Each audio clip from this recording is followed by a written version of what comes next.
ஜெய் ஸ்ரீமன்னாராயணா. ஆண்டாள் திருவதிகளே சரணம். திருப்பாவை 12వ பாசுரம்.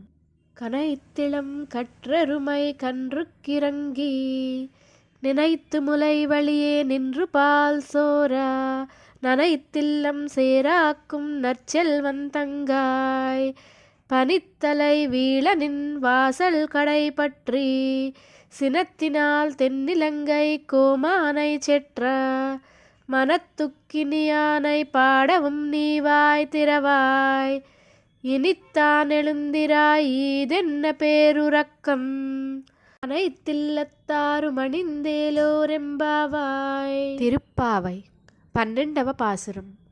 తెలుగులో భావం. లేగదూడలను తలచుకుని గేదెలు పాలను నిరాటంకంగా స్రవిస్తూ ఉన్నాయి. ఆ పాలధారలతో ఇంటి ప్రాంగణమంతా తడిసిపోయింది. ఇంత సంపద కలిగిన గోపాలునికి నీవు చెల్లెలవైతివి. ఓయమ్మ, మేమందరము నీ వాకిటకు వచ్చి పైన మంచు కురియుచున్నను సహించి నీ గడప నానుకుని నిలిచియున్నాము. పైన మంచు కురియుచున్నది, క్రింద పాలధారల బురద చేయుచున్నవి. మేమంతా మనసులో మాధవునే నింపుకుని ఉన్నాము.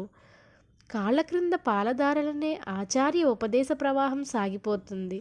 నిరంతర మాధవ సంశ్లేష భక్తిధారల విచ్ఛిన్నంగా పొంగి పొరలుతున్నా ఈ ముప్పేట దారలతో తడిసి తడిసి కూడా నిన్ను మా గోష్ఠిలో చేర్చుకునుటకై నీ వాకిట గుమ్మాన్ని పట్టుకొని నిలబడి ఉన్నామమ్మా.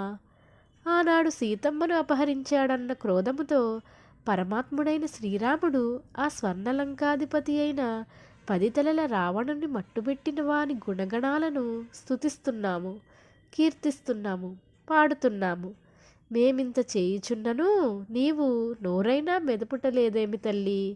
ఇది ఏమి మొద్దు నిద్దరమ్మా? నీ గొప్పతనాన్ని మేము ఎరిగితిమి లేవమ్మా. ఇక నీ మొద్దు నిద్ర చాలించి మేలుకో. మా గోష్ఠిలో చేరి వ్రతాన్ని పూర్తి చేయటానికి సహాయపడు అంటూ 7వ గోపికను లేపుచున్నారు. జై శ్రీమన్నారాయణ. ఆండాళ్ తిరువదిగళే శరణం. మరిన్ని వీడియోస్ కోసం సబ్స్క్రైబ్ చేసుకోండి.